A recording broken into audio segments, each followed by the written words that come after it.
ಆದ್ರೆ ನೀವು ಇಡ್ಬೇಕಲ್ಲ, ತೋಟ ಕಳ್ಕೊಂಡಿರ್ತಕ್ಕಂಥ ಇದಕ್ಕೆ 62 ಕೋಟಿ ಇಟ್ಟಿದೆ ಸರ್ಕಾರ. ಇವತ್ತು ಮಾನ್ಯ ಸಿದ್ದರಾಮಯ್ಯನವರಿಗೆ ಅಪ್ಲಿಕೇಶನ್ ಕೊಟ್ಟಿದ್ದೀನಿ. ಕನಿಷ್ಠ ಈ ಸಾಲಿನಲ್ಲಿ 100 ಕೋಟಿ ರೂಪಾಯಿನ ಇಡಬೇಕು ಅಂತ ಹೇಳಿದ್ದೀನಿ. ಇನ್ನಾದ್ರೂ ಕೂಡ ಒಂದು 65 ಕೋಟಿ ಇಟ್ಟಿದ್ದೀನಿ ಅಂತ ಹೇಳ್ತಾರೆ. ಅದು ಯಾವುದಕ್ಕೆ ಅಂತ ಸ್ಪಷ್ಟತೆ ಇನ್ನೂ ಕೂಡ ಇದರಲ್ಲಿಲ್ಲ.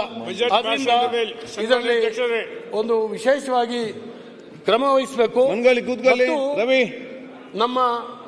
ನಮ್ಮ ಬಿಸಿಯೂಟದ ಕಾರ್ಯಕರ್ತರು, ಆಶಾ ಕಾರ್ಯಕರ್ತೆಯರು, ಅಂಗನವಾಡಿ ಕಾರ್ಯಕರ್ತೆಯರು, ಆಶಾ ಕಾರ್ಯಕರ್ತರು 3,000 ರೂಪಾಯಿಗೆ ದುಡಿತಾ ಇದ್ದಾರೆ. ಬಿಸಿಯೂಟದವರು 3,000 ರೂಪಾಯಿಗೆ ದುಡಿತಾ ಇದ್ದಾರೆ.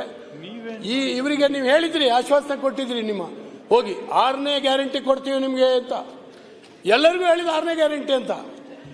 6ನೇ ಗ್ಯಾರಂಟಿ ಬರಲಿಲ್ಲ.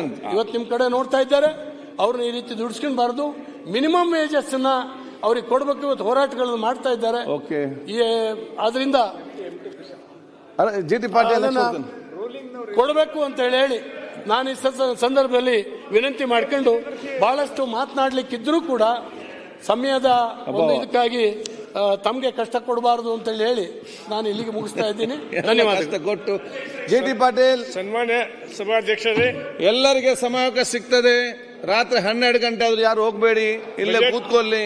ನಿಮ್ಗೆ ಯಾರಿಗ ಎಲ್ಲರಿಗೆ ಸದಾವಕಾಶ ಕೊಟ್ಟೆ ನಾನು ಇಲ್ಲಿಂದ ಹೋಗುದು. ಏನ್ ಗಡಿಬಿಡಿ ಮಾಡಬೇಕು, ಬೇಗ ಬೇಗ ಮಾತಾಡಿ. ಬಜೆಟ್ ಮೇಲೆ ಪಾಯಿಂಟ್ ಎಲ್ಲ ಮಾತಾಡಿ. ಕೊಟ್ಟಿದ್ದಕ್ಕಾಗಿ ಪ್ರಥಮವಾಗಿ ನಿಮಗೆ ಧನ್ಯವಾದಗಳನ್ನು ಹೇಳ್ತೀನಿ. ಸನ್ಮಾನ್ಯ ಮುಖ್ಯಮಂತ್ರಿಗಳು 25-26ನೇ ಸಾಲಿನ ಅತ್ಯುತ್ತಮವಾದ ಬಜೆಟ್ ಅನ್ನು ಮಂಡನೆ ಮಾಡಿದ್ದಾರೆ.